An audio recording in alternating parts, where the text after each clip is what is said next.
Hello, this is Ted. 안녕하세요, 테드입니다. 오늘 자기 수용법에 대해서 좀 말해 보겠습니다.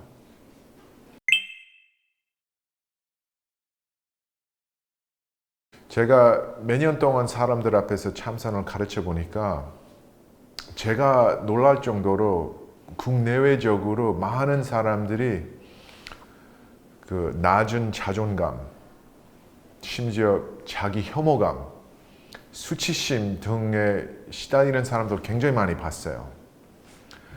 그래서 그런 사람들 만나보니까 일어난 생각이 뭐냐면 나만 그렇지 않구나 생각이 들었어요. 사실은 저도 굉장히 어릴 때부터 한마디로 말하면 내 자신이 별로 좋지는 않아요. 그 사실은 너무 많은 경우에 내 자신을 싫어하는 때가 굉장히 많았어요. 그래서 예를 들어 초등학교 다닐 때 제가 좀 뚱뚱했거든요.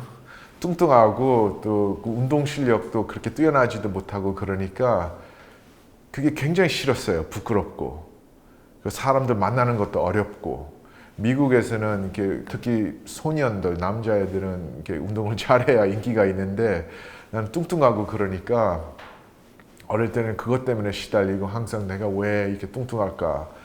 근데 나중에 한 12살 정도 되니까 갑작스럽게 키가 커지고 그리고 그랬는데 그때부터 이제 뚱뚱하지 않는데 이제 지나치게 수줍음을 타는 거예요.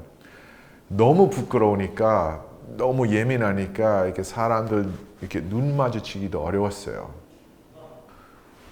그리고 어떻든 간에 이제 고등학교도 졸업하고 대학교도 졸업하고 나중에 이제 출가하게 됐어요. 열등감 때문에 출가한 것은 아니지만 근데 일단은 그런 마음을 다 품고 출가하니까 그렇게 되게 20대 중반쯤에 그렇게 출가하게 되는데 이제 스승에 대한 열등의식이 생기는 거예요. 저는 이제 출가했을 때는 우리 스승이신 그 송담 스님을 완전히 영웅으로 보였어요. 너무 닮고 싶었고 나도 그런 사람이 되었으면 그렇게 생각해. 너무 그렇게 못하니까 항상 열등의식이 있고 나도 왜 그렇게 못하는가, 나는 항상 왜 이렇게 막혀 있을까, 제대로 못 나오고. 우리 스승이신 송담 스님 너무 저한테 이렇게 멋진 인물로 보이시니까 그런 열등의식에 너무 시달렸어요. 근데 2년 전에 이렇게 이제 다시 나와서 사회생활을 다시 시작하는데 이제 중년기에 이르렀어요. 한마디로 이제 이게 아저씨가 된 거예요. 그리고 이런 문제가 아직도 있는 거예요. 이제 왔을 때 내가 이렇게 나이 들었고 아저씨가 다 됐는데 이렇게 사회생활도 할 줄도 모르고 인간관계도 할 줄 모르고 왜 이렇게 제대로 하는 것이 없을까. 어떻게 보면 여러분은 저와 같은 성격이면 거의 평생도록 자기 자신 싫을 때가 있어요.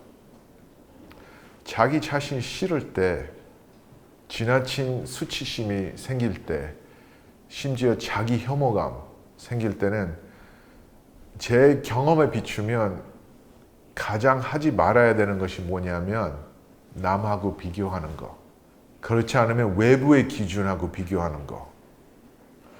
많은 경우에 우리가 열등의식 같은 거, 낮은 자존감 같은 것에 시달릴 때는 내 자신을 위로하기 위해서 그것이 않다, 나는 괜찮은 사람이다, 그걸 증명하기 위해서 내 자신한테 어떤 특별한 점을 찾으려고 그래요. 말하자면 남보다 더 뛰어난 점.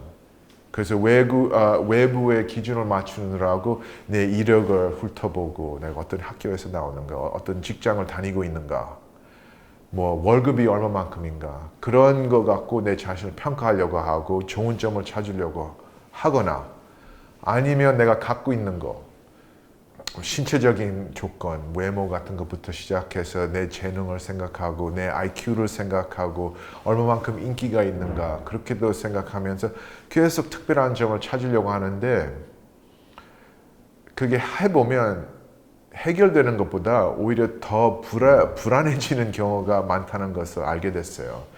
요즘은 이게 지금 인터넷 시대인데 미국에서 젊은 사람들 사이에 도는 농담이 있어요.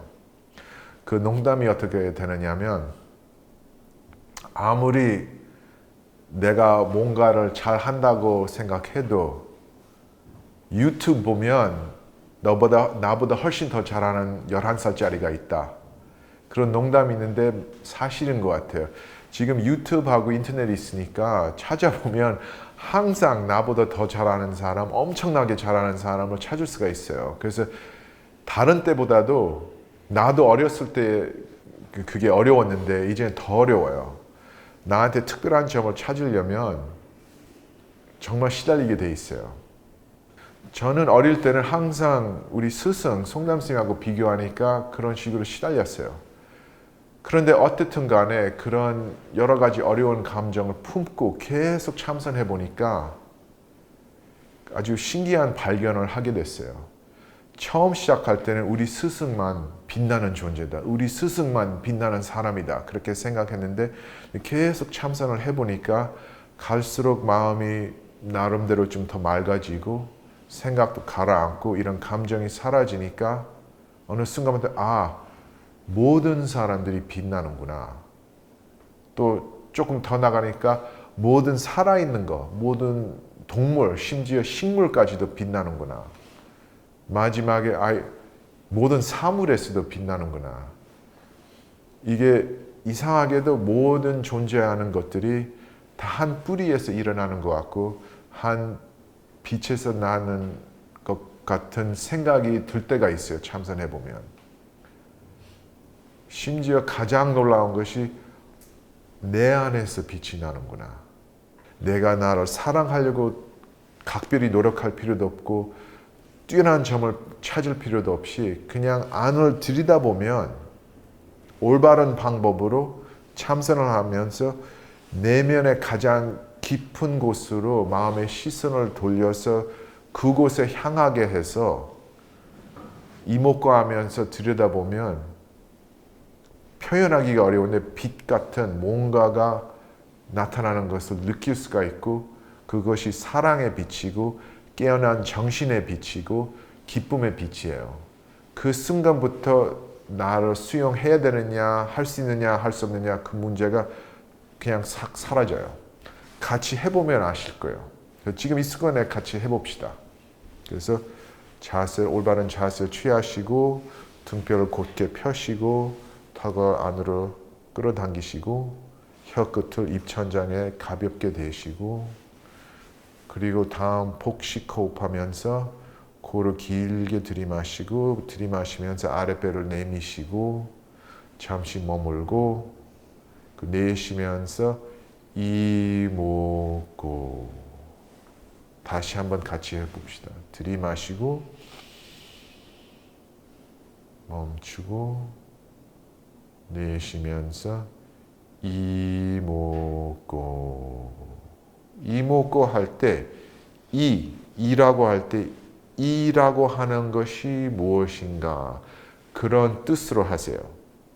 다시 한번 들이마시고 멈추고 내쉬면서 이목고 이 간단한 질문을 이용해서 내 마음의 시선을 안으로 돌리고 내면의 가장 깊은 곳을 들여다보려고 노력을 하세요. 그것이 참선이에요. 한 번 더 들이마시고 멈추고 내쉬면서 이목고 이렇게 해보면 아주 놀라운 발견을 하게 됩니다. 내 식으로 표현하자면 사람이란 꼭 전구와 같은 존재라는 것을 발견하게 돼요. 전구를 조금 웃기는 소리인지 모르는데요. 전구를 한번 생각해 보세요. 우선 모양새도 그렇게 이쁘지도 않고 둥글고 이상하고 투박하고 그리고 아주 얇은 유리로 되어 있고 텅 비어 있고 그 가운데 아주 가는 전선 그것밖에 없는 거예요. 툭 치면 잘 깨지고 너무 세게 흔들어대면 그 안에 있는 전선이 끊어지고 그 전구의 기능을 모르는 사람이면 이게 쓸모없는 것이고 너무 약하고 너무 의미 없는 것이에요. 누가 이렇게 이상하게 생기고 별로 특별한 것이 이렇게 아닌 것처럼 보이는 것이 누가 이런 하찮은 것이 어두움을 물리칠 수 있는 빛을 낼 수 있다고 상상하겠어요. 사람도 마찬가지예요. 참선해 보면 알게 되는 것인데 우리는 그저 피와 살로 된 존재인 것 같고 하루 몸을 안 씻으면 냄새가 나고 하루 잠 안 자면 너무 피곤해서 아무것도 못하고 밥을 안 먹으면 하루 동안 밥을 안 먹으면 너무 약해서 너무 힘들고 사람의 몸은 꼭 털이 없는 동물처럼 생겼고 사람의 마음가짐은 어떤 때는 동물과 같고 어떻게 보면 사람의 존재가 그렇게 가치 없어 보일 수가 있는데 그것은 우리한테도 스위치가 있다는 것을 모르기 때문이에요. 사람의 목적을 우리가 전구의 기능을 모르면 빛이 날 줄 모르는 것처럼 우리 인생의 목적을 모르면 사람도 아무것도 아닌 것처럼 보일 수가 있는데 참선이란 스위치만 켤 줄 알면 우리도 빛나는 것을 알게 될 것이고 안 좋은 감정의 어두움, 그래서 수치심, 자기 혐오, 열등의식, 낮은 자존감, 자책하는 생각들, 그런 어둠을 물리칠 수 있는 빛을 스위치를 켜서 발휘할 줄만 알면 내가 내 자신을 어떻게 받아들여야 되느냐, 그 문제 자체가 없어져요. 해결할 필요가 없는 거예요.